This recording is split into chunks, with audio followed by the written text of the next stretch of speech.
Now, continuing with the next important case on section 91 and 92, we'll discuss about Ishwar Das Jain versus Sohan Lal. Alright.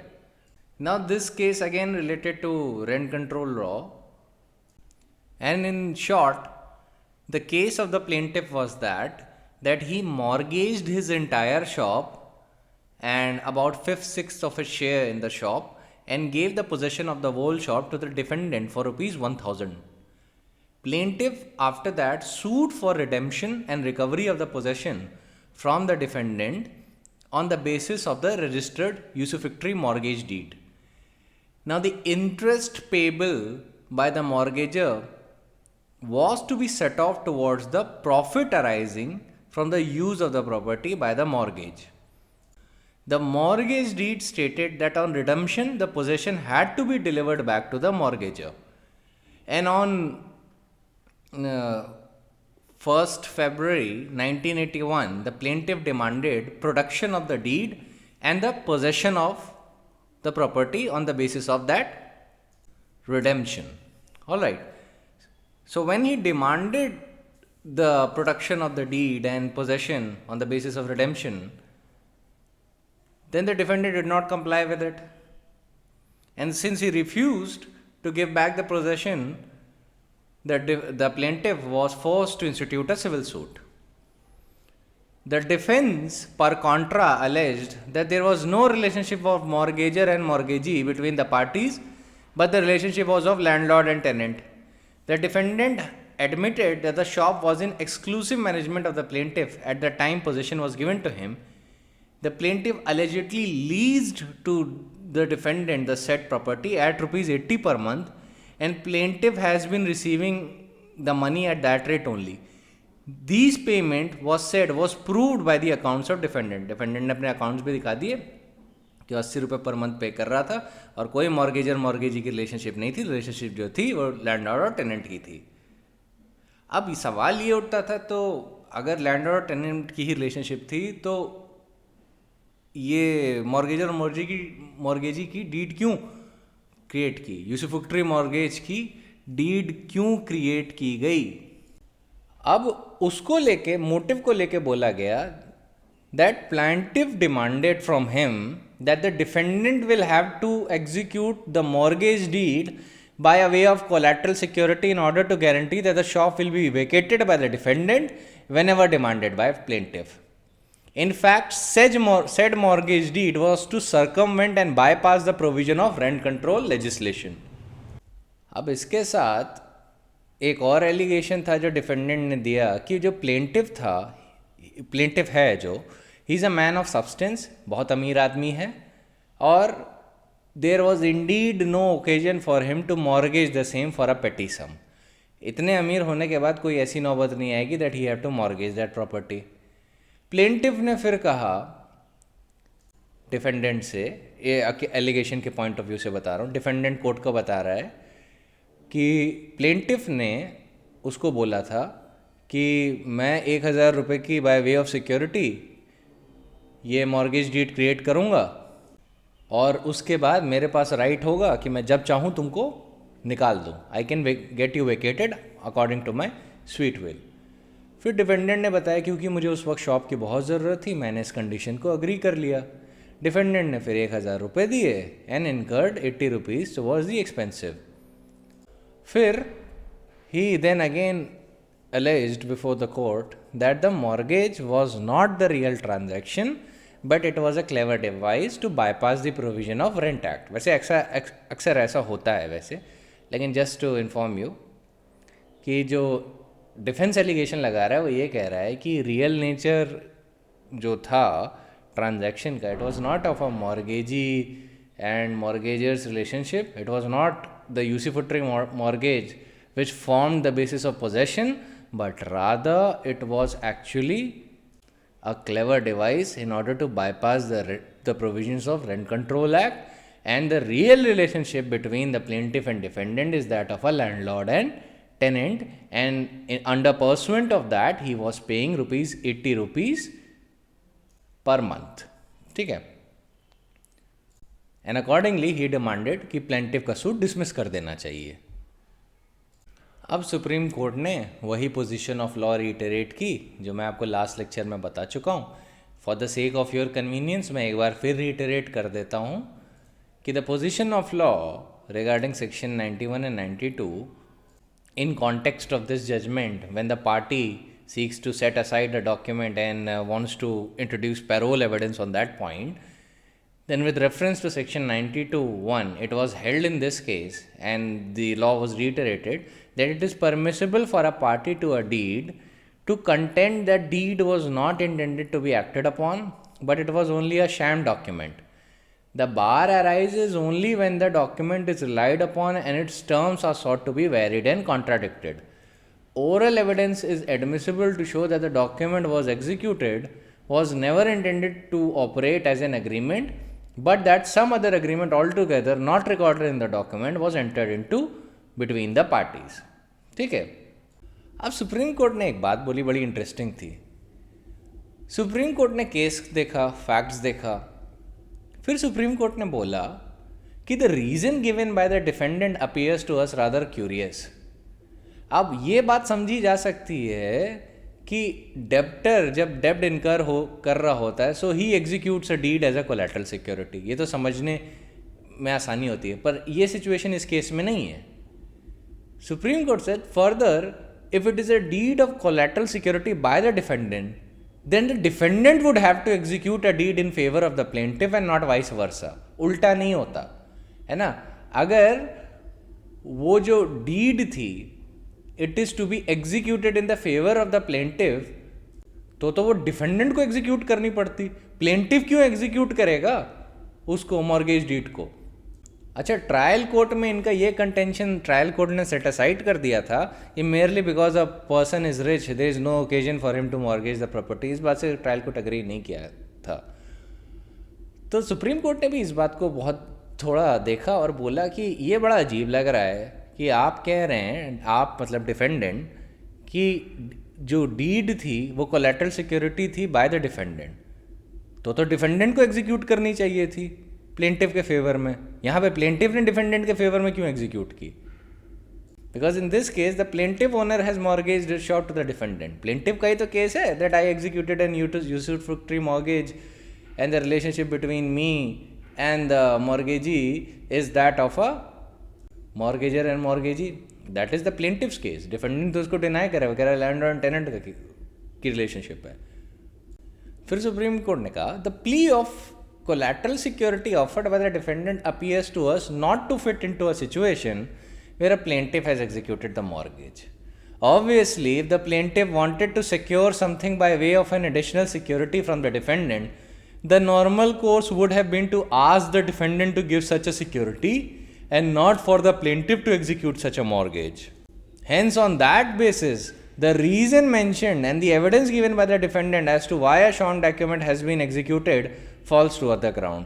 तो जो reason defendant ने दिया था कि ये तो शैम डॉक्यूमेंट था और मुझे उसकी ज़रूरत थी, और ये मुझे प्लेंटिफ ने बोला था कि अगर तुम क्या कहते हैं, ये मॉर्गेज डीड एग्जीक्यूट होगी, तुम इस पर साइन कर दोगे, 1,000 रुपये का कंसिडरेशन दोगे, तो मैं तुम्हें जब चाहूँ तब प्रॉपर्टी से निकाल सकता हूँ.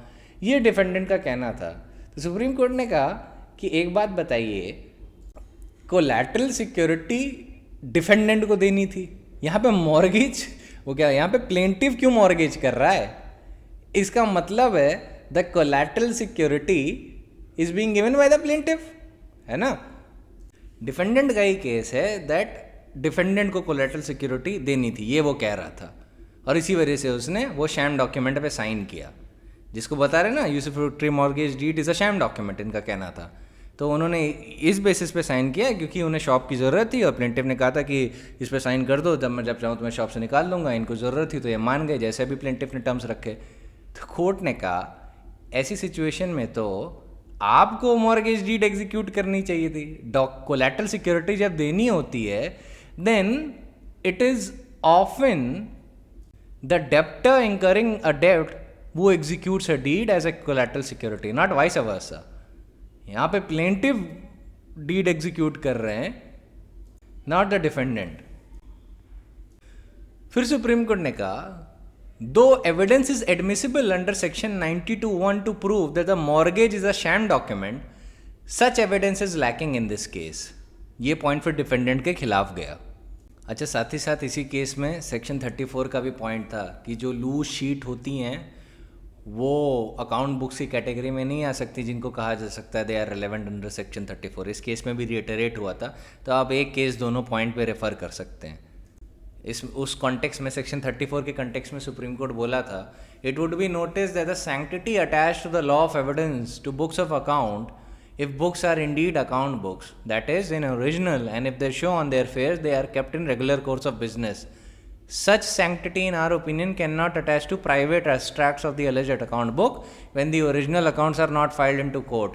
This is because from the extracts it cannot be discovered whether the accounts are kept in regular course of business or if there are any interpolation, or whether interpolation are in a different ink, or whether the accounts are in a form of book with continuous page numbering. Hence, if the original books are not produced, it is not possible to know whether the entries relating to payment of rent are entries made in regular course of business. फिर CBI versus VC Shukla का भी judgement reiterate किया Supreme court ने कि collection of sheets of paper और loose sheets of paper, scraps of paper can not be termed as a book. तो Supreme court ने जो सूट था प्लेंटिफ का उसको माना और उसको डिक्री किया, और ये बोला कि जो डिफेंडेंट्स हैं वो after payment of 1000 rupees by the plaintiff to the defendants under the deed of mortgage, usufructuary mortgage, they would give back the possession to the plaintiff and then bring the mortgage deed to be cancelled inside a court. तो इस case में जो plaintiff थे वो appellant थे और जो आपके डिफेंडेंट थे वो रिस्पोंडेंट थे। Now I will tell you about another case. This is R Janaki Raman versus state of Tamil Nadu, decided on 4 January 2006। उसमें सुप्रीम कोर्ट ने सेक्शन 92 और 91 के कंटेक्स्ट में कुछ प्रिंसिपल्स बताए थे, और स्पेसिफिकली सेक्शन 92 के कंटेक्स्ट में थे, और उन्होंने बोला कि section 92 first is supplementary to section 91 and corollary to the rule contained in section 91. The rules contained in section 92 will apply only to the parties to the instruments or their successors in interest. Strangers to the contract, which would include prosecution in a criminal proceedings, are not barred from establishing a contemporaneous oral agreement contradicting or varying the terms of the instrument. On the other hand, section 91 may apply to the strangers also. फिर third point है, वो कहता है कि the bar under section 92 would apply when a party to the instrument relying on the instrument seeks to prove that the terms of the transaction covered by the instruments are different from what is contained in the instruments. It will not only apply where anyone, including a party to the instrument, seeks to establish that the transaction itself is different from it what purports to be. To put it differently, the bar is to oral evidence to disprove the terms of contract and not to disprove the contract itself, or to prove that a document was not intended to be acted upon and that intention was totally different. Then Supreme Court said, applying the aforesaid principles, it is clear that the bar with section 92 will apply to a proceeding inter partes to a document, not to a criminal proceeding where the prosecution is trying to prove that a particular document or set of documents are fictitious documents created to offer an explanation for disproportionate wealth. Oral evidence can always be led to show that a transaction under a particular document or set of documents is a sham or fictitious or nominal, not intended to be acted upon. तो ये भी judgement अच्छा है, इन्होंने बहुत अच्छे से summarise किया हुआ है प्रिंसिपल्स को. आपको ये प्रिंसिपल्स ध्यान में रखने. वैसे ही परविंदर सिंह वर्सेस रेणु गौतम में भी यही पॉइंट रिटरेट हुआ था कि the rule as to exclusion of oral by documentary evidence governs the parties to a deed in writing. A stranger to a document is not bound by the terms of the document and is therefore not excluded from demonstrating the untrue or collusive nature of the documents or fraudulent or illegal purpose for which it was brought into being. An inquiry into reality of the transaction is not excluded merely by availability of writing reciting the transaction. तो देखिए general rule contractual matters में आप ध्यान रखा करिए कि जो contract होता है या इंस्ट्रूमेंट होता है वो उन्हीं को बाइंड करता है, वो are parties under it, stranger को बाइंड नहीं करता। अगर आप लोग आपस में एक अग्रीमेंट कर लो, I will not be bound by it because I am a stranger to that instrument. इसीलिए सेक्शन 99 देखेंगे एविडेंस एक्ट का, वो भी यही बात कहता है कि persons who are not parties to a document और देयर रिप्रेजेंटेटिव इंटरेस्ट में give evidence of any facts tending to show a contemporaneous agreement varying the terms of document, क्योंकि वो स्ट्रेंजर है इसलिए वो एविडेंस दे सकता है। तो मोस्टली ये टॉपिक कंप्लीट हो गया है 91 और 92 का। अब 2-3 चीज़ों का ध्यान रखिएगा कि आपको आंसर में कभी क्या क्या मेंशन करना है, what do you need to mention. पहली बात, आप ये बात भी मेंशन करेंगे कि 91 जो है वो यूनिलैटरल और बायलैटरल डॉक्यूमेंट दोनों पे अप्लाई करता है, while 92 applies on bilateral document only. इनकी एप्लीकेबिलिटी है terms of the contract, grant और डिस्पोजिशन ऑफ प्रॉपर्टी पे। 92 का भी आप वो बाकी डील करिएगा कि you can not contradict, vary etcetera, फिर प्रोवाइजो की बात करिएगा। फिर आप रीज़न बताइएगा कि क्यों पैरोल एविडेंस या ओरल एविडेंस एक्सक्लूड किया जाता है। The grounds of exclusion of instructing evidence are to admit an inferior evidence when law requires superior evidence would amount to nullifying the law। जब डॉक्यूमेंट ऑलरेडी है तो वो superior evidence हुआ, why would I take oral evidence. और अगर हमने लिया then जो सेक्शन 91 और 92 है बेकार हो जाएगा। Secondly, when parties have deliberately put their agreement into writing, it is conclusively presumed between themselves and their privies that they intended the writing to form full and final statement of their intentions, and the one which should be placed beyond the reach of future controversy, bad faith and treacherous memory। Finally, आप ये point mention करेंगे कि with reference to section 92(1), it is permissible for a party to a deed to contend that the deed was not intended to be acted upon and was only a sham document. The bar arises only when the document is relied upon and its terms are sought to be varied and contradicted. Oral evidence is admissible to show that a document executed was never intended to operate as an agreement, but that some other agreement altogether not recorded in the document was entered into between the parties। आप उसके भी principles mention कर सकते हैं, R Janaki Ram versus state of Tamil Nadu के जो अभी discuss किए।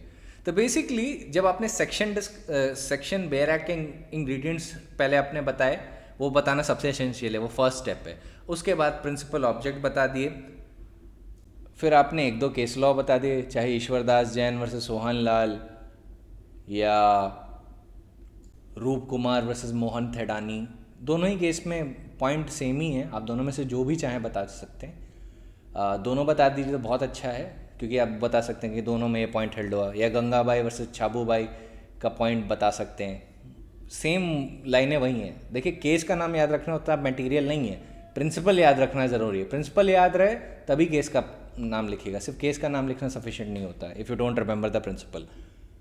तो इसको ध्यान में रखिएगा और ऐसे आपका आंसर कंप्लीट होगा। डीजेएस में या प्रैक्टिस में आपको यही प्रिंसिपल्स अप्लाई करने हैं फैक्ट्स पे। जो भी फैक्ट्स आपके पास आएंगे, जो भी फाइल आपके पास आएगी, you have to learn to apply these principles on facts and come to a conclusion whether it is applying और नॉट। ठीक है। नाउ अब मैं आपको थोड़ा बताता हूँ कि how do you construe a document. Late us suppose that, पहले रेंट वाले पॉइंट ऑफ व्यू से बता देता हूँ क्योंकि रेंट के केसेस अभी हम लोग ने पढ़े हैं। तो how do you determine as a जज the intention of the parties, क्योंकि यही अल्टीमेट टेस्ट होता है। अब आप जानते हैं ओरल एविडेंस ऑफ इंटेंशन नहीं दिया जाता, तो in order to determine that whether a particular document is a lease और a license, the best judgment to refer to is Associate Hotels of India versus R.N. Kapoor, and that has held continuously the position of law till now, when the question is that whether the particular document creates a lease or a license। तो उन्होंने कुछ test दिए थे। पहला, to ascertain whether the document creates a license or a lease, the substance of the document must be preferred to the form। Document अपने आप को क्या कह रहा है वो मैटर नहीं करता, पर सब्सटेंस क्या है ये मैटर करता है। Secondly, the real test is intention of the parties, whether they intended to create a lease और a licence. Third is, if a document creates an interest in the property, it is a lease, but if it only permits another to make use of the property of which the legal possession continues with the owner, it is a licence. And fourth, if under a document a party gets an exclusive possession of the property, prima facie he is considered to be a tenant, but the circumstances may be established which negative the intention to create a lease. अब ये further क्या circumstances relevant होते हैं? Conduct of the parties, fact and circumstances of the case, etc. ये सारी चीज़ें काफ़ी relevant हो जाती हैं. और एक्सक्लूसिव पोजेशन का जो टेस्ट है सर्टेनली काफ़ी डोमिनेंट टेस्ट माना जाता है कि भाई दोनों में लैंडलॉर्ड और टेनेंट की रिलेशनशिप है and it is primarily a lease agreement. लेकिन certain circumstances can be establish जो ऐसे इंटेंशन नेगेटिव कर सकते हैं. ये अनफ्लेक्सिबल रूल नहीं है. अब लीज की डेफिनेशन आपको 105 of transfer of property act में मिलेगी और लाइसेंस की डेफिनेशन आपको section 52 of Indian easements act 1882 में मिलेगी. फिर एक बड़ा इंटरेस्टिंग केस है Sohan Lal Narayan Das versus Lakshmi Raghunath Gadit, 1971 volume number 1 Supreme Court cases, page number 276 में रिपोर्ट हुआ. अब उसके पैराग्राफ 6 और 9 को अगर 6 से 9 तक अगर आप गौर करेंगे तो वहाँ पे सुप्रीम कोर्ट कुछ बड़ा इंटरेस्टिंग ऑब्जर्व कर रहा है and it is worth listening to. Supreme court says an attempt was deliberately made to camouflage the true nature of the agreement by reciting in several clauses that the agreement for lease and license, and it emphasized that it was a pretense. It was also recited that a defendant was not going to have a right as a tenant or subtenant. अब देखिए ये अक्सर जब भी आप किसी किराए के घर में रहने जाएंगे तो आपको हमेशा ऐसे ही टाइप के फ्लॉड एग्रीमेंट दिखते हैं जिसमें लैंडलॉर्ड कह रहा होता है कि ये लाइसेंस है और आपको क्या कहते हैं you would never have any right in the property etcetera etcetera. पर ट्रू नेचर ऑफ अग्रीमेंट कभी कभी उल्टा निकलता है. True nature of the agreement comes out to be a lease. Then supreme court said the intention of the parties to an instrument must be gathered from the terms of the agreement examined in the light of surrounding circumstances. The description given by the parties may be evidence of the intention, but it is not decisive. Mere use of the words appropriate to the creation of a lease will not preclude the agreement to operate as a license. A recital that the agreement does not create tenancy is also not decisive. The crucial test in each case is whether the instrument is intended to create or not to create an interest in the property, the subject matter of the agreement. If it is fact intended to create an interest in the property, it is a lease. If it does not, it is a license. तो Supreme court कह रहा है ये नहीं matter करता है कि आप उसको नाम क्या दे रहे हैं या आप कह क्या रहे हैं. ये मैटर करता है कि उस अग्रीमेंट का इफेक्ट क्या आ रहा है, प्रभाव क्या हो रहा है. Is it creating any right in the subject matter of the property? If it does, it is a lease. If it doesn't, then it's a license. अब सुप्रीम कोर्ट ने कहा in order to determine whether the agreement creates a lease or a license, the test of exclusive possession, though not decisive, it's of significance. तो इन position से क्या emerge करता है? कुछ 6 points हैं, let me discuss with you. पहला, to find out whether the document creates lease or license, the real test is to find out the intention of the parties, keeping in mind that in cases where exclusive possession is given, the line between lease and license is very thin. Secondly, the intention of the parties is to be gathered from the document itself. Mainly, intention is to be gathered from the meaning and the words used in the document, except where it is alleged and proved that the document is a camouflage. If the terms of the document evidencing the agreement between the parties are not clear, the surrounding circumstances and the conduct of the parties have to be borne in mind for ascertaining the real relationship between the parties. ये सब test बता रहा हूँ. Third, the absence of a written document, and when somebody is in exclusive possession with no special evidence how he got in, the intention is to be gathered from the other evidence which may be available on the record.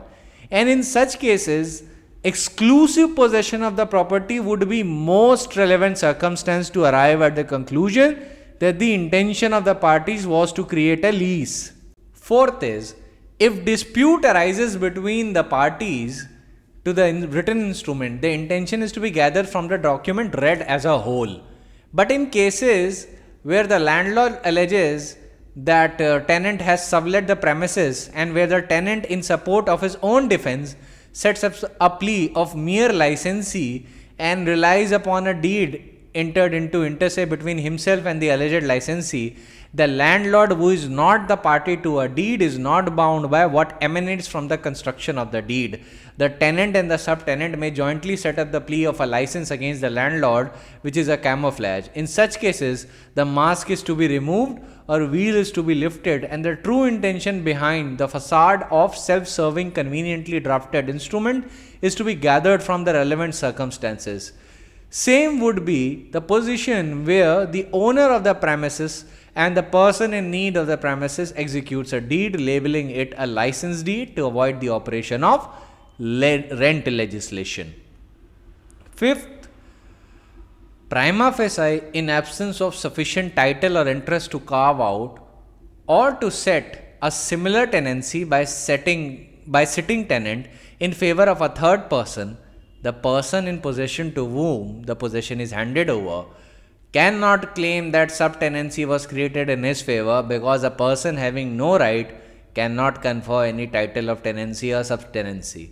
A tenant protected under statutory provisions with regard to the occupation of premises have no right to sublet or transfer the premises and cannot confer any better title. But this question is not required to be finally determined in all matters. And particularly in the context of this case where the Supreme Court is talking about it. Sixth point is,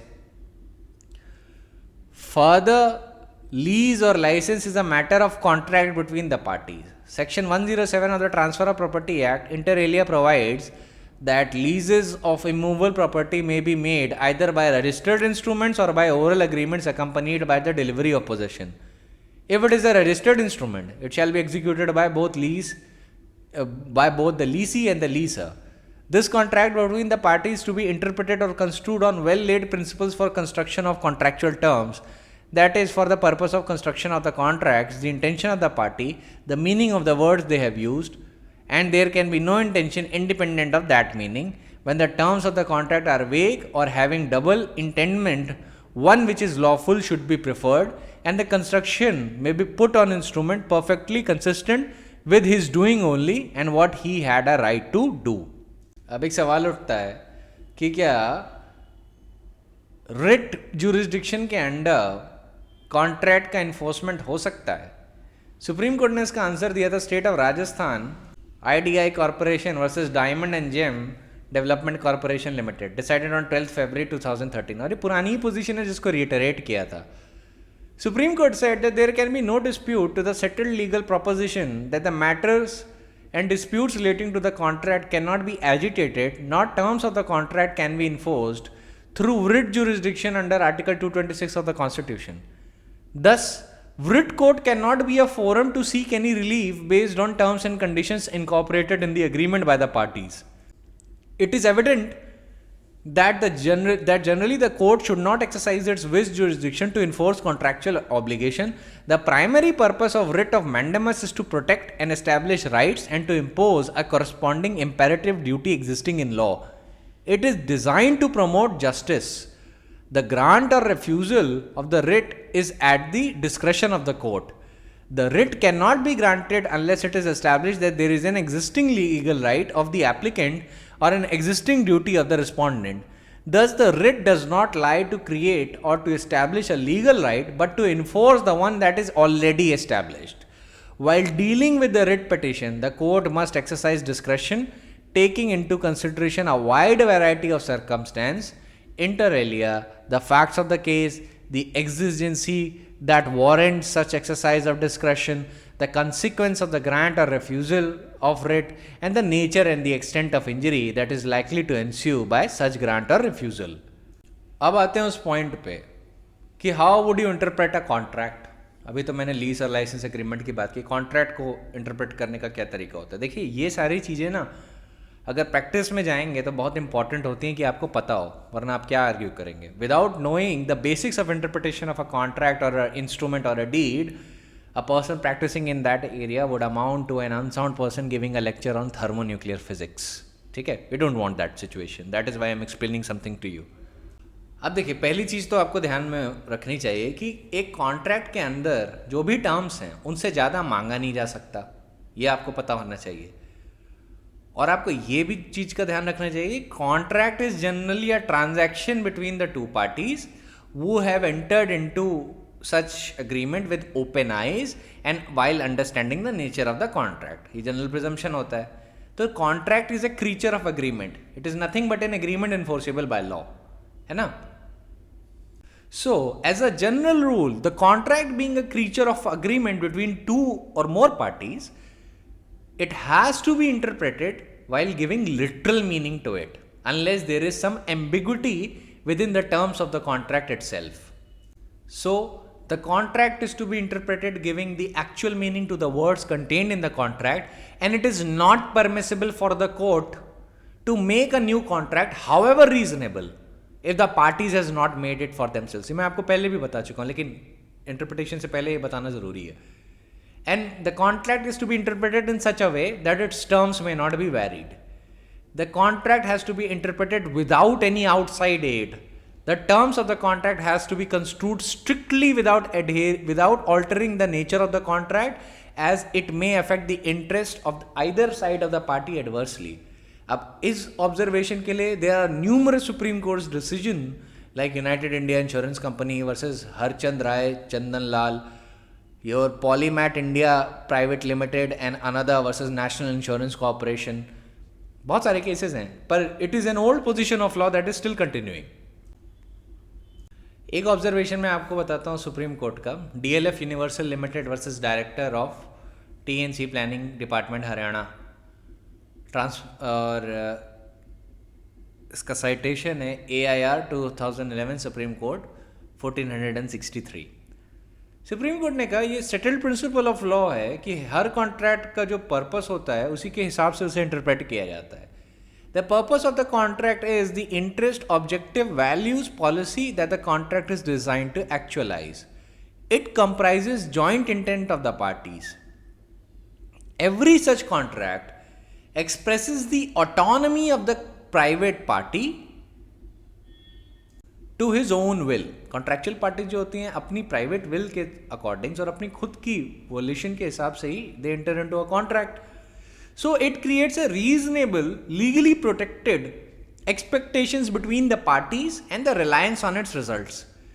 Consistent with the character of the purpose of purposive interpretation, the court is required to determine the ultimate purpose of the contract primarily by joint intent of the parties at the time when the contract was so formed.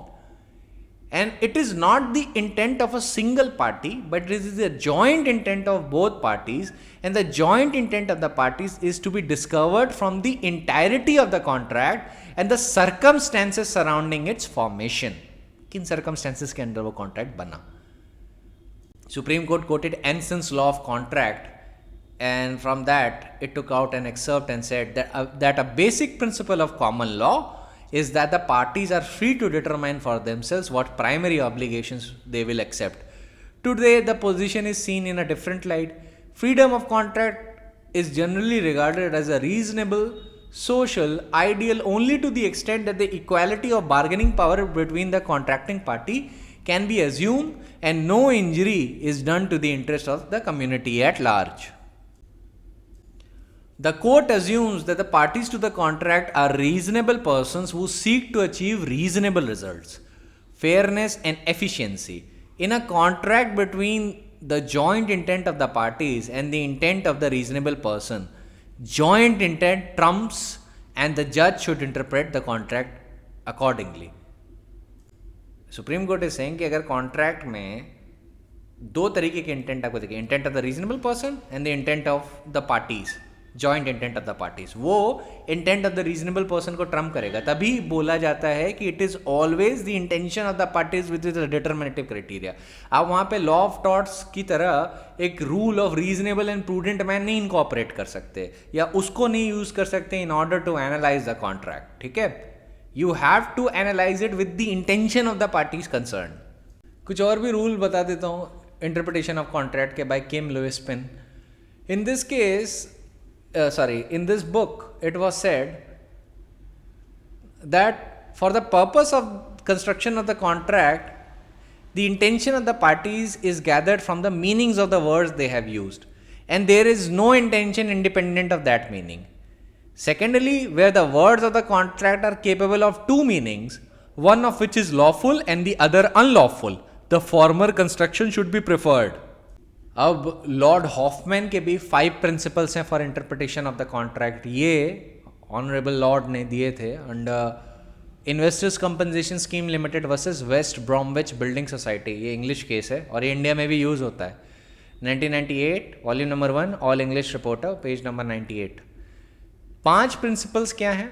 वो ये हैं. पहला, the right meaning is what the document conveys to a reasonable person. Secondly, this includes everything in the matrix of fact or relevant background and circumstances. तीसरा, prior negotiations are excluded from this point of view. अब ये जो point इन्होंने बताया ना, इसको काफ़ी criticise किया जाता है कि प्रायर नेगोशिएशंस एक्सक्लूड नहीं करने चाहिए क्योंकि it is very relevant in order to determine the contract. लेकिन ये मैं लॉर्ड हॉफमैन के प्रिंसिपल्स बता रहा हूँ. Fifth is, the meaning should not contradict a common sense view of the contract required. अब ये जो प्रिंसिपल्स हैं कमर्शियल कॉन्ट्रैक्ट के इंटरप्रिटेशन में बहुत यूज होते हैं, बहुत ज़्यादा.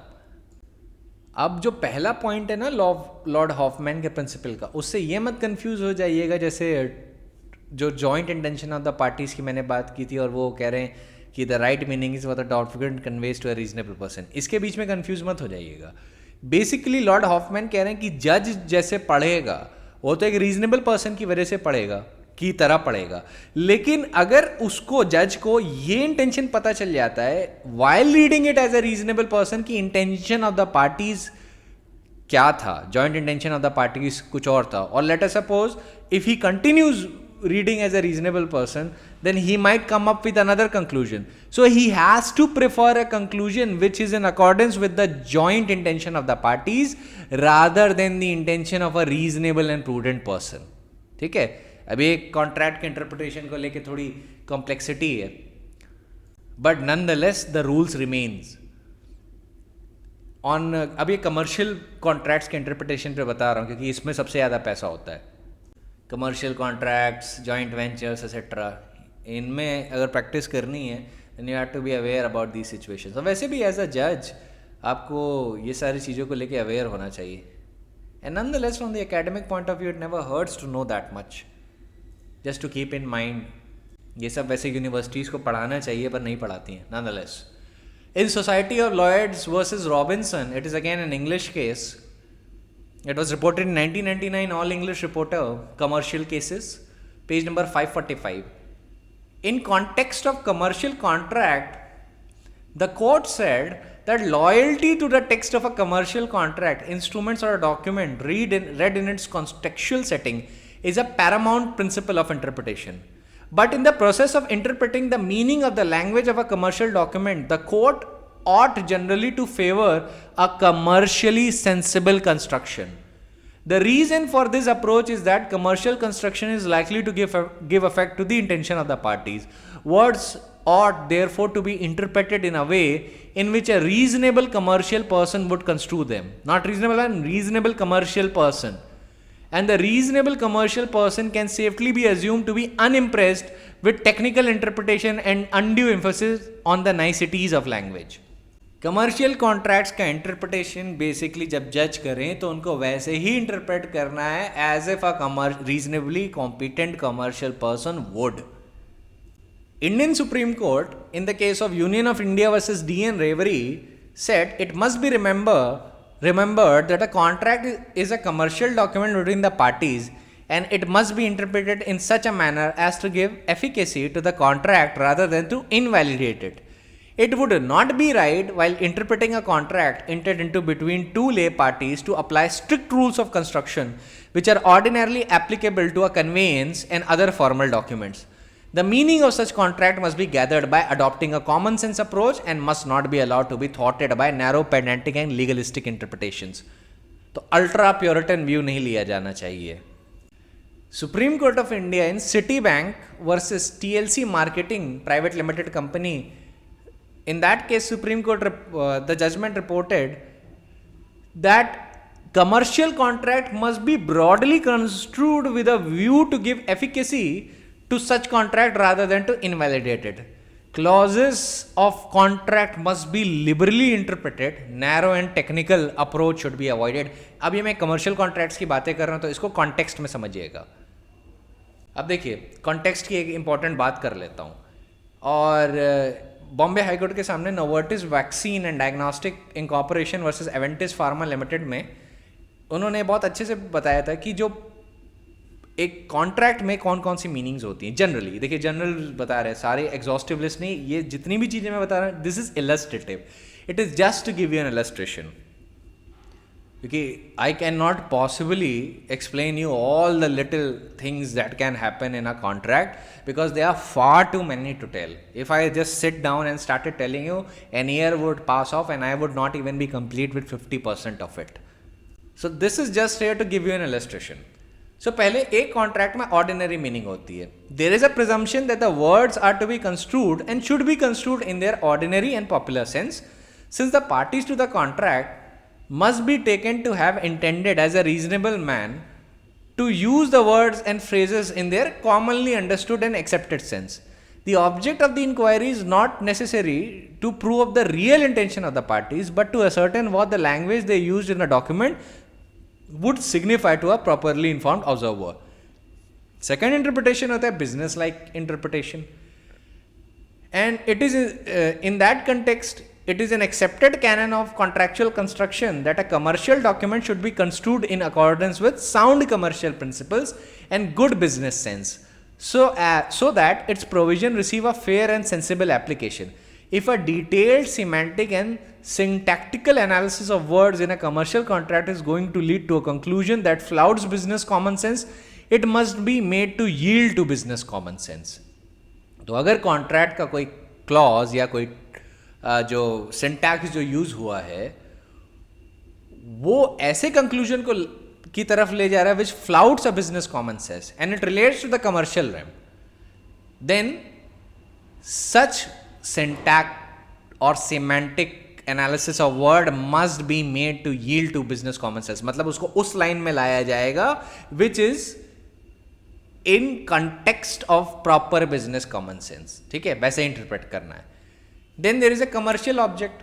The commercial object or function of the clause in question and its relationship to the contract as a whole will be relevant in resolving any ambiguity in wording and construction to avoid unreasonable results. If the words of a clause is ambiguous and one reading produces a fairer result than the alternative, the reasonable interpretation should be adopted. It is presumed that the parties as reasonable men would have intended to include reasonable stipulation in their contract. अब Lindley in banks on the law of partnership में joint venture को लेके कुछ बात कही थी. तो ध्यान रखिएगा, ये जितने भी जॉइंट वेंचर सब देख रहे हैं सब क्या हैं, कमर्शियल एग्रीमेंट्स ही हैं at the root of it, and they are to be enforceable by law. तो उसमें बोला गया था कि joint venture to produce and market a particular product is in nature of partnership. Secondly, a joint venture partner cannot engage in an operation to harmful business which the partners are engaged as a relationship of joint venture partner, and it is a relationship of trust and confidence and subject to duty of good faith and loyalty from partners. Ordinarily, partnerships are presumed by law to be based on mutual trust and confidence. A joint venture being in nature of partnership, a partner has a duty of carrying on the business to the greatest common advantage and to be just and faithful to each other. ऐसा ये partnership act में भी लिखा है. A partner cannot without the consent of the co-partner lawfully carry on his own for his own benefit either openly or secretly any business in rivalry, and it is an obligation which is implied upon the partnership and anything contained in it which furthers the interest of the partners. क्या क्या document serve करते हैं for the interpretation of this contracts? Antecedents agreement जितने भी हैं, pre contractual documents जितने भी हैं, documents which are supplementary to the main contract such as annexure, schedule, price list, job order, etcetera etcetera. बहुत सारी चीज़ें हो सकती हैं बिजनेस ट्रांजैक्शन में, can't possibly mention all of them here. Then documents which form the part of the same transaction. For example, in construction contract, every time when there is a large project and let us suppose 4 buildings are to be created on a single area of land, then in that situation creation of every building would be a separate contract, but it would be forming a part of a same transaction. ठीक है, अब main मान लीजिए एक builder से agreement होता है किसी का कि I want you to create 5 buildings each having 10 flats, each having 10 floors in it. ठीक है, 5 बिल्डिंग, हर बिल्डिंग में 10 फ्लैट होंगे. तो हर एक बिल्डिंग जो बन रही है उसको लेके एक अलग कॉन्ट्रैक्ट होगा. आपको कहेंगे पहले भाई इस नॉर्थ साइड को फेस करने वाली बिल्डिंग को पहले बनाया जाएगा, फिर वेस्ट, फिर ईस्ट, एसेट्रा एसेट्रा. तो ऐसे डिटरमाइन होगा. तो एक लॉन्ग टर्म कंस्ट्रक्शन कॉन्ट्रैक्ट में स्टेप बाय स्टेप चीज़ें होती हैं. हालांकि all the documents which are executed in pursuance of that would form the part of the same transaction.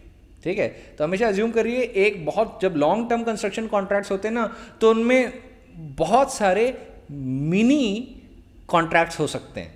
ठीक है, those also serve as an aid to interpretation. Then any words which have been deleted, crossed out or omitted are also relevant for the purpose of interpretation. The most important tool for interpretation is the intention of the parties, है ना, and document itself, the main document itself is the most important tool for the interpretation of the party. वो सबसे बड़ा determinative criteria होता है, the main document itself.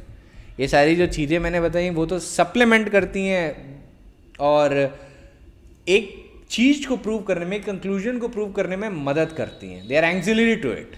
The main document, the main contract is the primary document which can be used in order to interpret the contract. उसी से ही सब निकलेगा. अगर उसी से कंक्लूजन नहीं बन रहा है तो आप जितना भी सप्लीमेंट्री लगा लीजिए और जितना भी आप बाकी चीज़ें दिखा लीजिए, हो सकता है your case would not be granted by the court. हो सकता है वो आपके फेवर में डिग्री ना ग्रांट करें. That is up to it.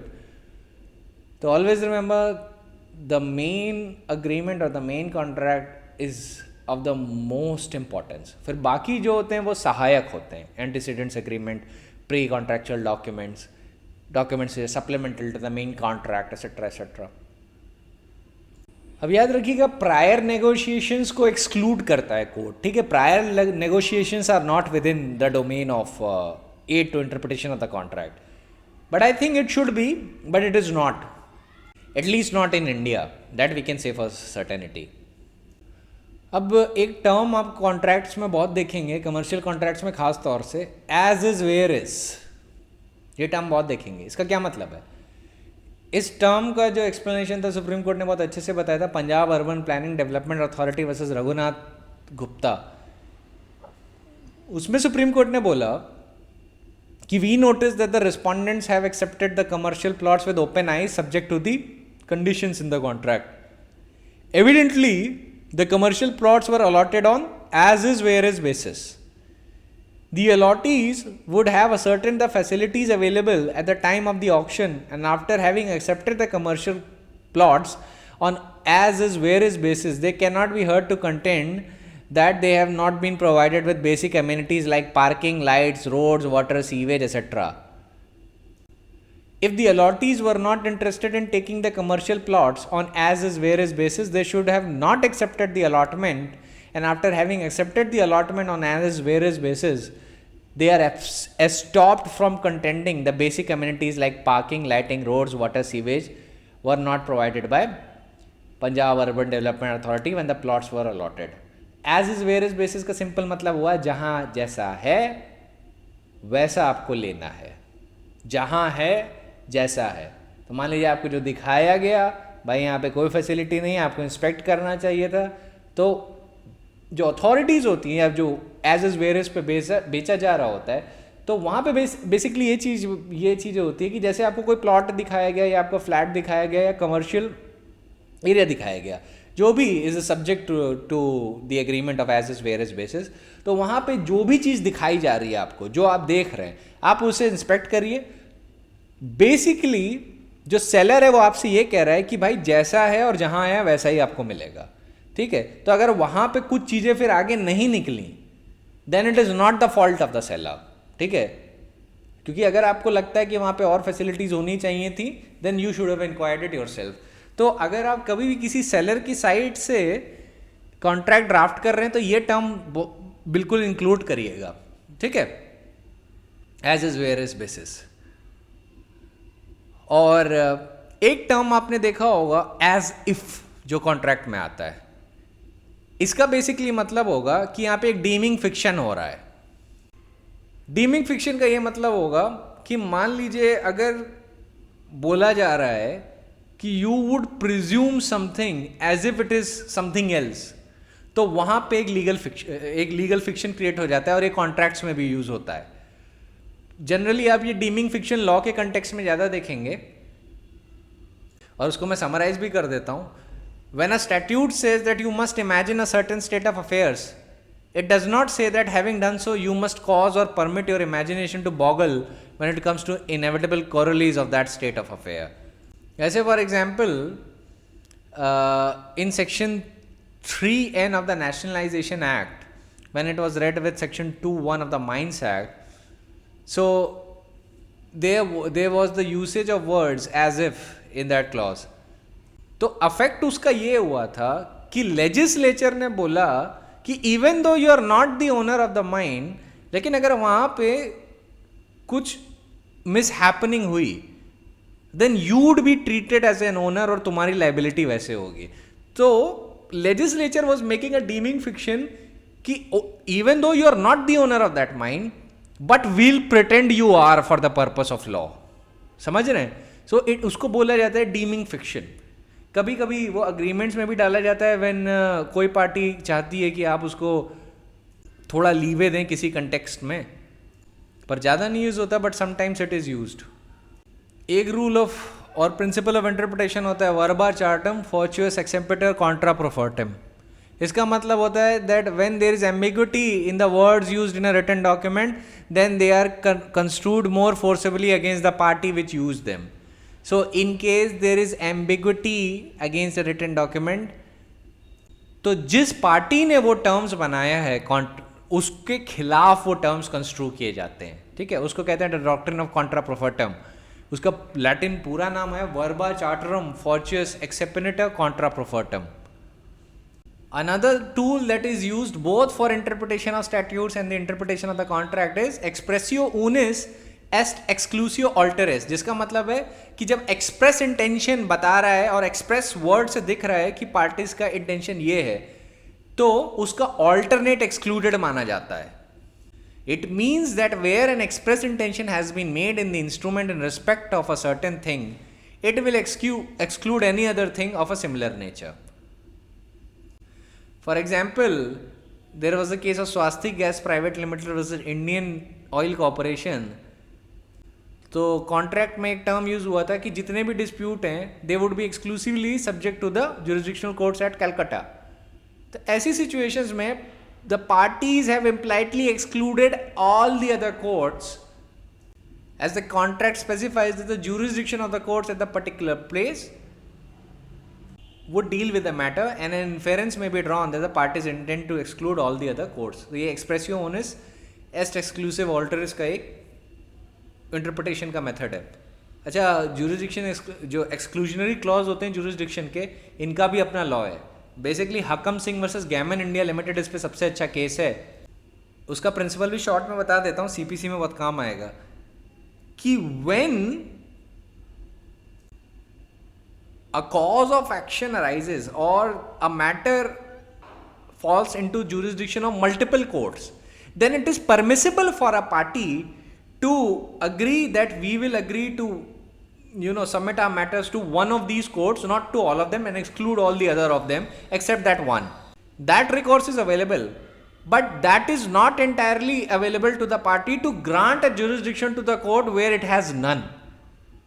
तो मान लीजिए ना कॉज ऑफ एक्शन अराइज कर रहा है तमिलनाडु की कोर्ट में, ना वहाँ पे डिफेंडेंट रिसाइड करता है, और कोई भी जुरिसडिक्शनल क्लॉज या स्टैट्यूट से जो जुरिसडिक्शन फ्लो होता है वो कोर्ट के प्रिसिंक्ट्स में नहीं आ रहा है, कोर्ट के डोमेन में नहीं आ रहा है। तो अगर पार्टीज बोले ना दिल्ली की कि जो भी डिस्प्यूट होगा वो हम तमिलनाडु में रिजॉर्ट करेंगे in the court of Tamil Nadu, they can't do so because no cause of action is arising within the courts of Tamil Nadu.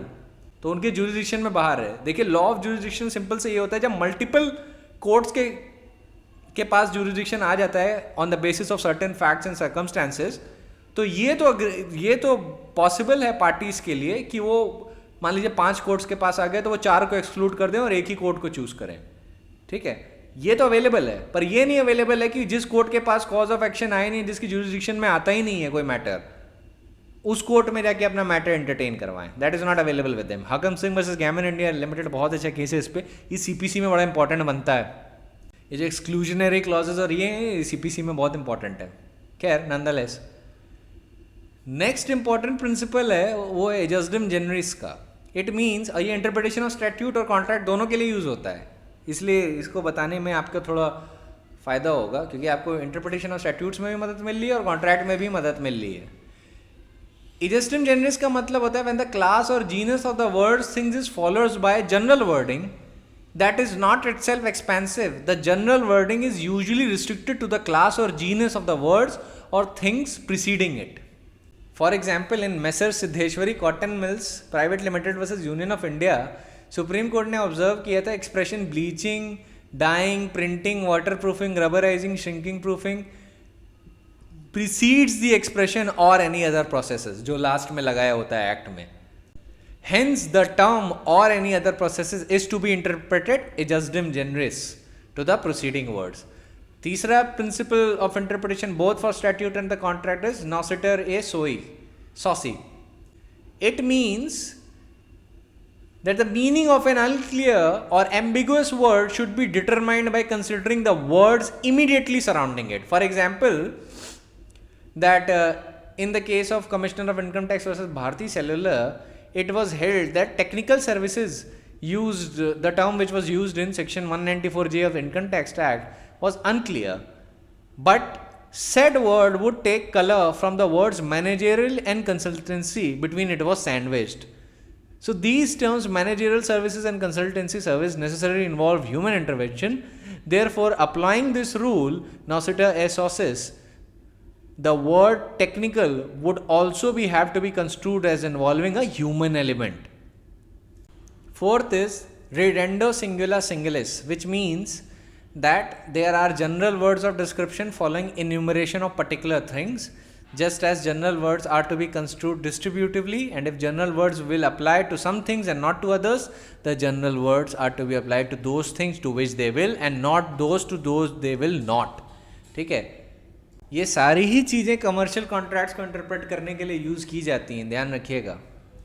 Now honourable apex court in कारदा कंपनी लिमिटेड वर्सेस रेमन and company India private limited held, वो इसके case का context ये है कि जो court है ना कमर्शियल कॉन्ट्रैक्ट्स के मैटर में थोड़ा कॉशन से ट्रीट करता है। उसमें सुप्रीम कोर्ट बोलता है कि we agree when a contract has to be when has been reduced to writing, we must look not only to that writing to ascertain the terms of the agreement between the parties. Sorry, the Supreme Court is saying कि we agree when the contract has been reduced to writing, we must look only to the writing for ascertaining the terms of the agreement between the parties, but it does not follow from this that this is only what is set out expressly and in so many words in the document can constitute a term of the contract between the parties. If on reading the document as a whole, it can be fairly be deduced from the words actually used therein that the parties has agreed on a particular term, there is nothing in law which prevents them from setting up that term. The term of a contract can be expressly or impliedly from what has been expressed. It is in ultimate analysis a question of construction of the contract, and it is well established in construing a contract it would be legitimate to take into account surrounding circumstances. तो basically court is saying two things, ठीक है, summarize करने के लिए। पहला, generally and as a dominant purpose we must look only at the contract, the written contract which has been expressed into writing by parties, and secondly, in construing a contract, it would be legitimate to take into account the surrounding circumstances. Hence, court does reserve its discretion to imply terms into a contract in order to give full effect to the underlying intention of the parties.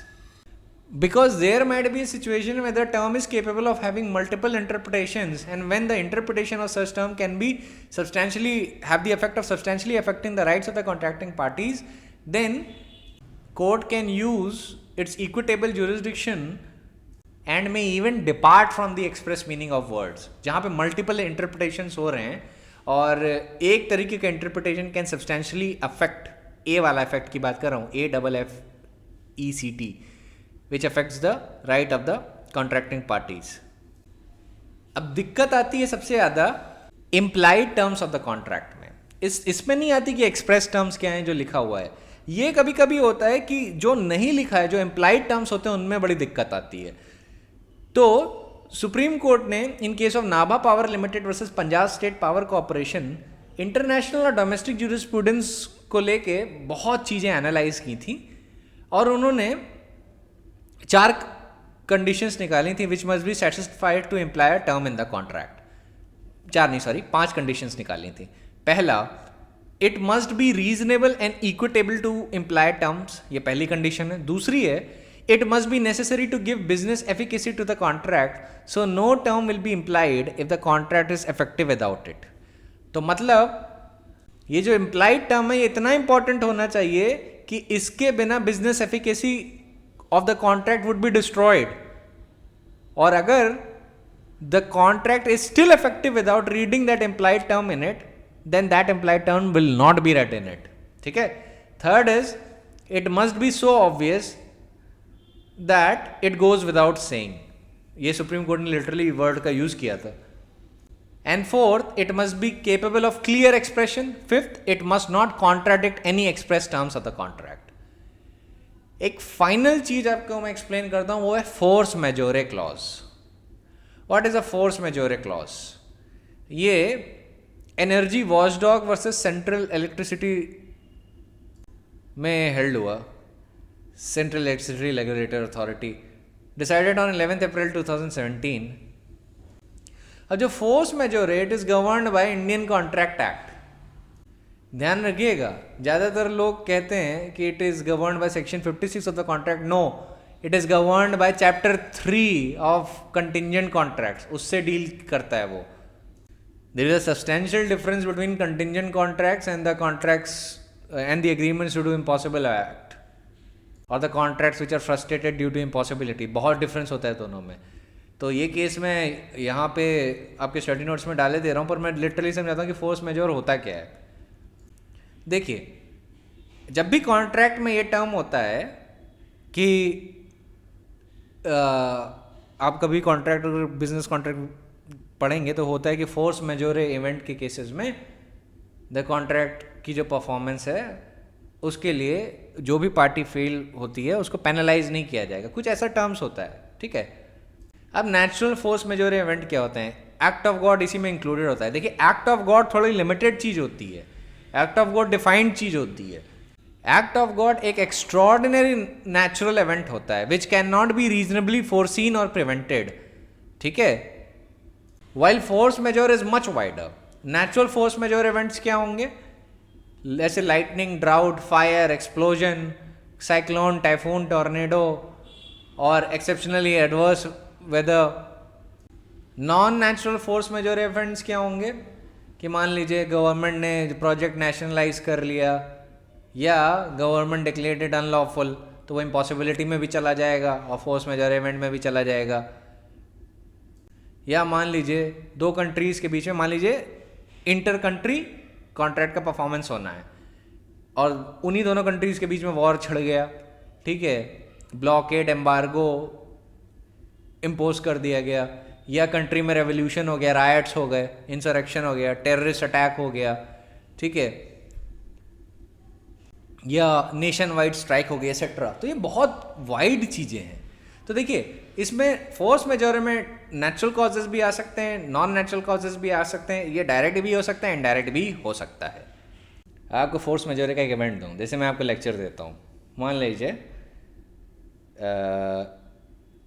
मेरा laptop ख़राब हो गया या light चली गई, late us suppose मान लेते हैं.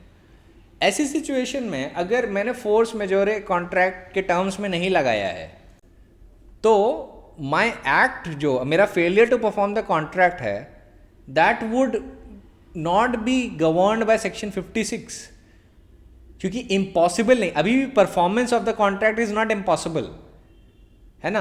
ये फोर्स मेजोर इवेंट था, ये वैसा इवेंट था जो मेरी पावर के बाहर था। जनरली फोर्स मेजोर इवेंट ऐसे प्रिस्क्राइब किए बताए जाते हैं कि सर्कमस्टेंसेज और कॉम्बिनेशन ऑफ इवेंट्स और circumstances which are beyond the control of the affected party, और ऐसे केस में non performance of the obligations under the agreement would have no penalty, अगर वो क्लॉज इनकॉर्पोरेटेड है। तो मान लीजिए अगर टर्म्स में नहीं इनकॉर्पोरेटेड होता, जो कि है, तो ऐसी सिचुएशन में opposite party can institute a suit for damages for the non-performance of the contract. लेकिन अगर फोर्स मेजोरे क्लॉज है कॉन्ट्रैक्ट में, तो ऐसी सिचुएशन में लेट अस सपोज लाइट चली गई, now this is beyond my control, so I can not B penalise for non performance of my contract. तो जब भी आप किसी के फेवर में कॉन्ट्रैक्ट ड्राफ्ट कर रहे हो, force majeure contract force majeure term include करना मत भूलिएगा। बहुत सारी चीज़ें होती हैं। फिर कॉन्ट्रा परफॉर्टम का मैंने थोड़ा सा डिस्कस कर लिया है, पर इस पे मैंने आपके लिए कुछ केस रख रखे हैं। सुशीला बहन Gandhi versus new India insurance company, जो कि इंश्योरेंस का क्लेम था, और उसमें भी बोला गया था सुप्रीम कोर्ट ने, it is well settled that exemption clauses में जब there is ambiguity in its construction, तो एम्बिगुटी कॉन्ट्रा परफॉर्टम कंस्ट्रू की जाती है। मतलब इंश्योरेंस क्लॉजेज में एग्जेम्पशन क्लॉजेज कौन लगाती है? Insurance company. तो इंश्योरेंस कंपनी के खिलाफ वो एग्जेम्पशन क्लॉजेज इंटरप्रेट होंगे in case there is an ambiguity. अब इंश्योरेंस कॉन्ट्रैक्ट्स के अपने कुछ नुआंसेस होते हैं, जैसे वो कॉन्ट्रैक्ट ऑफ उब्रिमाए फिडेस होते हैं, मतलब अटमोस्ट गुड फेथ, और कमर्शियल कॉन्ट्रैक्ट्स भी होते हैं।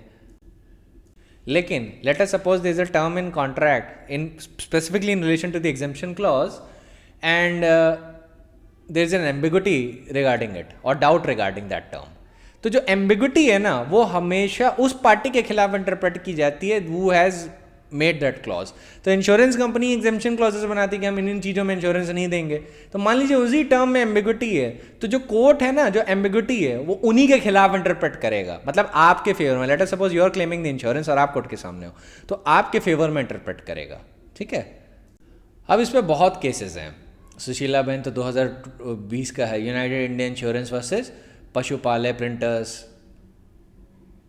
Export credit guarantee corporation versus Garg sons India limited, मतलब न्यूमरस बहुत सारे केसेस हैं। I can't possibly enumerate all of them.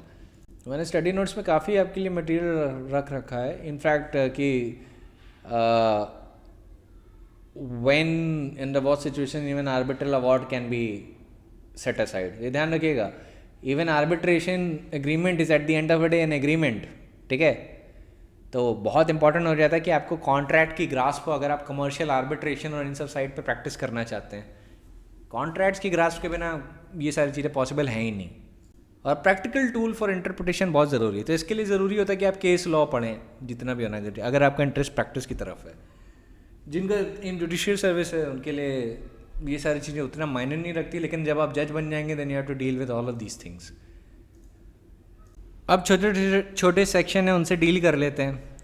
When a language used in a document, section 93 पढ़ रहा हूँ, when a language used in a document is on the face ambiguous or defective, evidence may not be given of the facts which show to its meaning or supply its defect. ये patent defect कहलाता है। ठीक है। Section 93 और section 94 को patent defect कहा जाता है। कभी भी क्वेश्चन आ सकता है प्रीलिम्स में कि इनमें से कौन सा पेटेंट डिफेक्ट कहलाता है, सेक्शन 93 94 दोनों। तो इन चीज़ों पे आप एविडेंस नहीं दे सकते। इलस्ट्रेशन ये है, A agrees in writing to sell a horse for ₹1000 और 1500, evidence can not be given which price was to be given. A deed containing blanks, evidence can not be given of facts which would show how they were meant to be filled. देखिए, in the case of ambiguities there are two types of ambiguities. पहली है एम्बिग्विटास पेटेंस and other is एम्बिग्विटास लेटेंस। ठीक है। एम्बिग्विटास patent can never be rectified, ambiguous latent can be rectified. यही कारण है कि आप सेक्शन 93 पे एविडेंस नहीं लीड कर सकते। वैसे ही सेक्शन 94 है, when the language used in document in plain itself and when it applies accurately to existing fact, evidence may not be given to show that it was not meant to apply to such facts. Illustration: A sells to B by deed my estate at Rampur containing 100 bighas. A has an estate at Rampur containing 100 bighas. Evidence may not be given of a fact that the estate meant to be sold was one situated at different place and at different size. Principle क्या है section का कि देखिए instrument has to be construed in accordance with their natural meaning and no amount of acting by the parties can alter or qualify the words which are plain and unambiguous. So the principle is this: if the words used in the deed are plain and unambiguous, then they must be construed according to its plain and unambiguous language of the instrument themselves. Now I come to section 95. When the language used in document is plain in itself but unmeaning in reference to the existing facts, evidence may be given to show it was used in a peculiar sense. A sells to B by deed my house in Calcutta. A has no house in Calcutta, but it appears he has a house at Howrah, of which B had been in possession in execution of deed. These facts may be proved to show that the deed relates to the house at Howrah. ये section है वो एक magazine पे base है, falsa demonstratio non necet. A false description does not vitiate the document. तो यहाँ पे property के डिस्क्रिप्शन में एक छोटी सी मिस्टेक हो गई, इसका मतलब ये नहीं पूरा डॉक्यूमेंट पूरा बेकार हो गया. No it hasn't. You can lead the evidence on that point. It is unlike the case of section 94 and 93 जहाँ पे you can not lead evidence. Then we come to section 96. When the facts are such that the language used might have been meant to apply to one and could have not been meant to apply more than one of several person or things, evidence may be given of the fact which show which of those person or things it was intended to apply to. अब illustration है, A agrees to sell to B for ₹1,000 my white horse. A has 2 white horses. Evidence may be given of facts which show which of them was meant. Then illustration B, A agrees to accompany to B to Hyderabad. Evidence may be given of facts to show whether Hyderabad of Deccan or Hyderabad in Sindh was meant. So I think it is fairly straightforward. So we come to section 97. ये भी उसी magazine पे based है, falsa demonstratio non necet. Section 97 कहता है when the language used applies partly to one set of existing facts and partly to another set of existing facts, but the whole of it does not apply correctly to either, evidence may be given to show which of the two it was meant to apply. Illustration: A agrees to sell to B my land at X in occupation of Y. A has a land at X but not in occupation of Y, and he has a land in occupation of Y but it is not at X. Evidence may be given of fact showing which of these he meant to sell. अब section 98, evidence may be given to show the meaning of illegible, not commonly intelligible characters of foreign, obsolete, technical, local, provincial expressions of abbreviation and of words used in peculiar sense. A sculptor agrees to sell to B all my mods. A has both models and modeling tools. Evidence may be given to show which of these he meant to sell. तो जैसे कुछ particular jargons होते हैं जो कुछ technical field में important होते हैं. जैसे मान लीजिए आप कंप्यूटर फील्ड से डील कर रहे हैं. Let us suppose you want to buy Ryzen 3700X. It's a computer chip. ठीक है. अब कहते हो कि I need that computer chip. I need a particular motherboard. अब कभी कभी कंप्यूटर गायब हो जाता है, वर्ड चिप यूज़ होता है. ठीक है. कभी कभी एब्रीविएशन में बात की जाती है, ये देना है चिप 3700X. इसका मतलब ये नहीं कि रफल्स लेज या अंकल चिप्स के 3700 पैकेट्स आपको पकड़ा दिए जाएंगे. No, we are particularly talking about a computer chip in this case. ठीक है. तो टेक्निकल फील्ड से अगर कोई रिलेट करता है या जनरली एब्रीवेशन में अगर कोई बात कर दी गई है, देन द एविडेंस में be allowed to lead to explain that those words have been used in a particular context और उनकी क्या रियल मीनिंग है. ठीक है. अब जैसे जब इंग्लिश जजेस आए थे इंडिया में, सो दे कुडंट अंडरस्टैंड पर्शियन और वो they couldn't understand the word Hazur, बुजुर्गन, Morris, बिरादरी, मिल जुमले, तो वो उनको उस मीनिंग में हेल्प चाहिए होती थी. सो बेसिकली ये था कि यस, अगर वो डीड को कंस्ट्रक्शन में एक्सप्लेन करने में मदद होता है, you can have evidence on that matter. Then we come to section 99. Persons who are not parties to a document or their representative in interest may give evidence of any facts tending to show a contemporaneous agreement varying the terms of the contract. इसके बारे में थोड़ा बताया है कि illustration is this that A and B make a contract in writing that B shall sell A certain cotton to be paid for on delivery. At same time, they make an oral agreement that 3 months credit shall be given to A. This could not be shown as between A and B, but it might be shown by C as it affected his interest. क्योंकि A and B के ऊपर तो 91 92 apply हो जाएगा, लेकिन सी दिखा सकता है because he is a stranger to that deed. एक मैक्सिम याद रखिए, रेस इंटर एलियोस एक्टा, मतलब है a thing done between others does not harm. It is a legal doctrine which means that a contract cannot adversely affect the right of the one who is not the party to the contract. ठीक है, this is why a stranger is in a capacity to have the power if it affects his interest. अगर उसके interest को affect कर रहा है, कभी कभी बेनिफिशियरी इंटरेस्ट को अफेक्ट कर सकता है। Late us suppose contract of insurance है, ये सारी चीज़ें हैं। तो उन चीज़ों में क्या होता है कि देयर इज अ बेनिफिशियरी, ठीक है, but if the beneficiary was not originally party to the contract and if they are affecting his interest, then in that situation it is open to the stranger to give evidence of any facts which show a contemporaneous agreement varying the terms of the document. अब जैसा कि illustration में लिखा है कि जो ए और B है वो आपस में एग्री करते हैं टू सेल सर्टेन कॉटन, और ए को उसके लिए क्रेडिट का बेनिफिट भी दिया जाएगा। तो अग्रीमेंट किसके बीच में है? ए और बी के बीच में। यहां पे सी तभी एविडेंस दे सकता है when it affects his interest. अब अगर मान लीजिए ए और बी आपस में यही करते कि कॉटन बेचने के बाद ये जितना भी उससे इनकम होती है इसका एक स्पेसिफिक पोर्शन हमें सी को देना होगा for satisfaction of our joint debts, मान लीजिए। तो अगर नहीं देंगे तो उसका इंटरेस्ट इफेक्ट होगा।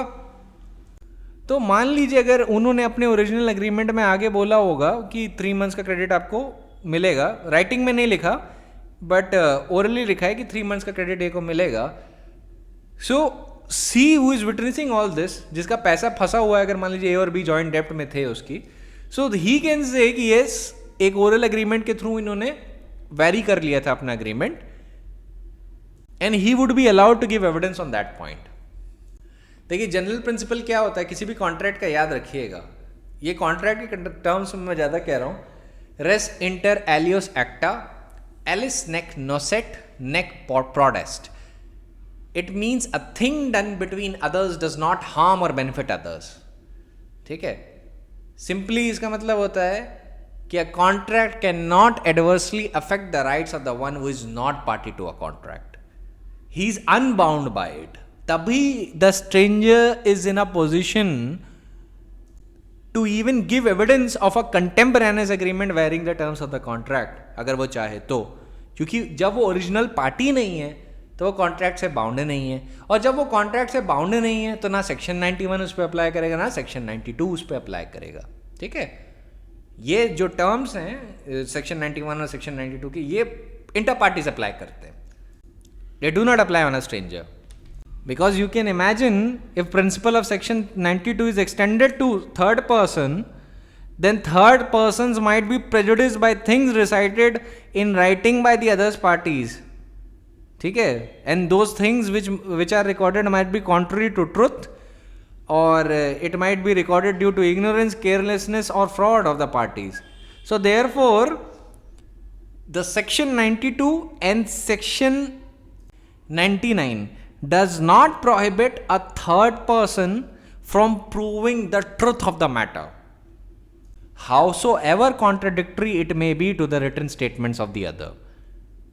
अब इसमें myriads of issue, fact and circumstances में arise हो सकते हैं।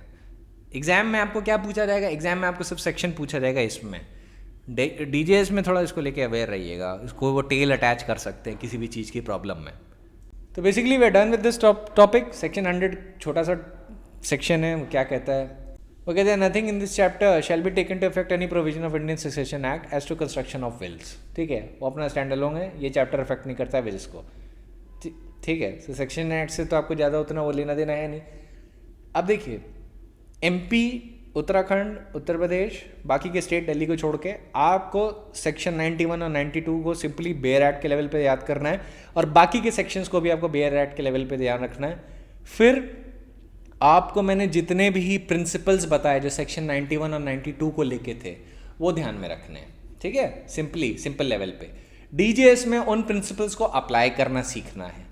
ठीक है। बाकी अगर बाकी के एग्जाम्स में उत्तराखंड या एमपी में आपसे मेयरली मेंशन कर देते हैं सेक्शन और उसका principle, then you would be awarded marks higher than the most. बाकी जो कंस्ट्रक्शन ऑफ द कॉन्ट्रैक्ट्स को लेके जो मैंने बात की थी, that was only for the purpose of your knowledge. जानना चाहते हैं तो जानिए, और जो प्रैक्टिस में जाना चाहते हैं वो ध्यान रखें, this is very important for them. ये उनके लिए बहुत इंपॉर्टेंट है, because this would be their bread and butter, contract drafting को भी लेके और कॉन्ट्रैक्ट इंटरप्रेटिंग को भी लेके। इसीलिए कुछ टर्म्स और कैनन्स ऑफ कंस्ट्रक्शन मैंने बताया। ध्यान रखिए इलस्ट्रेटिव है, it is not even 1% of the rules that are applied, ठीक है। लेकिन ये जनरल रूल्स हैं, ये आपको लगभग हर चीज़ में मिलेंगे ही मिलेंगे। When the matter is in issue revolves around commercial contract, तो वो 91 और 92 का भी इशू मिलेगा, cannons of construction of the contract का भी इशू मिलेगा, फिर कभी कभी उसमें रेरा का भी, अब तो रेरा का भी इशू इसमें इन्वॉल्व होता है, रियल एस्टेट रेगुलेटरी अथॉरिटी का। फिर आपका कई मैटर्स में जा सकता है, वो कमर्शियल वेंचर्स में जा सकता है, बिल्डिंग्स एग्रीमेंट में जा सकता है, बैंकिंग प्रॉब्लम्स में जा सकता है। तो ध्यान रखिएगा, कॉन्ट्रैक्ट्स की फील्ड और कमर्शियल सिविल साइड की प्रैक्टिस इंक्लूडिंग आर्बिट्रेशन, अगर आर्बिट्रेशन में भी प्रैक्टिस करना चाहते हैं तो ये सारी चीज़ें जानना बहुत ज़रूरी है, इसके बिना कुछ नहीं हो पाएगा। क्योंकि आर्बिट्रेशन में कोई कैसे प्रैक्टिस कर सकता है अगर उसे यही नहीं पता कॉन्ट्रैक्ट कैसे इंटरप्रेट किया जाता है, कॉन्ट्रैक्ट समझा कैसे जाता है। So it is very essential कि आप इन सारी चीज़ों का ध्यान रखें। बाकी जो जिनका एम सिर्फ प्योरली जुडिशियल सर्विस है, they need not be concern with these things on such a very high level. उनको बस थोड़ा थोड़ा ये ध्यान रखना है कि हाँ ये चीज़ें होती हैं, दीज आर इन एग्जिस्टेंस। वैसे ये पढ़ानी चाहिए यूनिवर्सिटी लेवल पे, बट एग्जामिनेशन में क्योंकि अभी ये पूछा नहीं जाता है, और आई डोंट थिंक ये पूछा जाएगा अभी, क्योंकि it is a bit advance for them. तो ऐसे सिचुएशन में a general awareness regarding this would put your class apart from the rest of your peers, and that would be beneficial for you. So that is it for today. I'll see you tomorrow.